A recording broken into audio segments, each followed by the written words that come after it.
Sometimes it takes two to make a thing go right.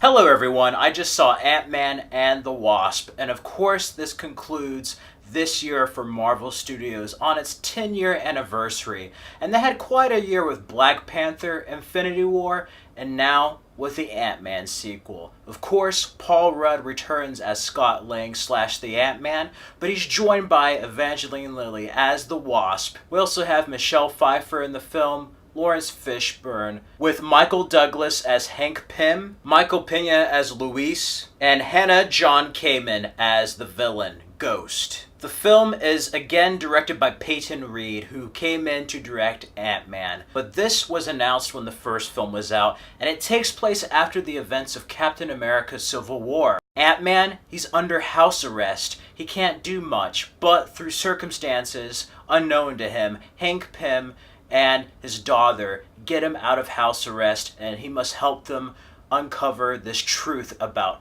her mother, Hank Pym's wife, who's played by Michelle Pfeiffer. And we kind of got a little bit of a backstory in the original film. We get to see more of that in this film and more explored about their past and future. Overall, it's a solid story. It has a lot of action, a lot of humor, and heart to it. A lot of people say that this film has too many jokes. I feel like all the Marvel Studio films have jokes, but this one is not annoying. In this film, you really get some funny jokes that do land, and Paul Rudd is no stranger to comedies with films like Anchorman, but he can also do some dramatic work, and we get to see more of a softer side to Scott Lang here. What I love about Ant-Man as a hero in both these films, and this one in particular, is that he's a regular person. He's not like a god like Thor.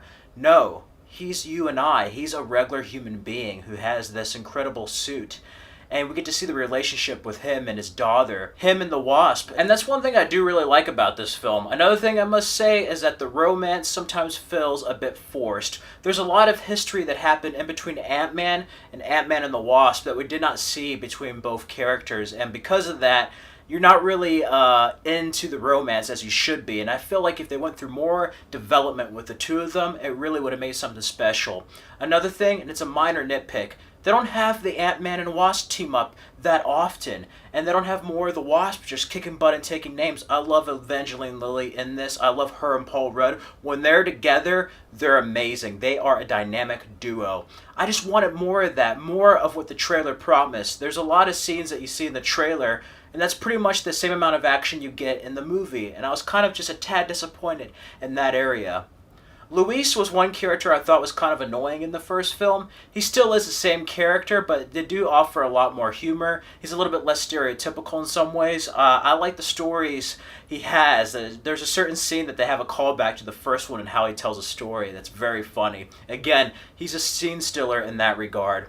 And this film does have a lot of villains. It has multiple villains. And at sometimes it does feel like it's too much, but at other times it balances it just right. I really love Ghost. She's kind of a cool villain. She's pretty much from the quantum realm. And that's one thing that this film really focuses on, is the quantum realm.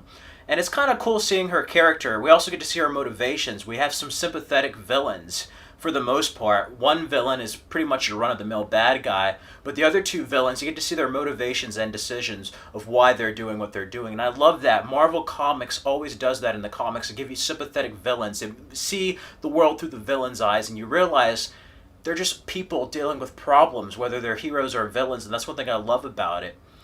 Overall, despite its shortcomings, it is a highly enjoyable film, and this has been kind of a lackluster year, but I must say I enjoyed this more than I thought I was going to enjoy it. I just wish they had more with the Wasp and Ant-Man and more of Evangeline Lilly kicking butt and taking names.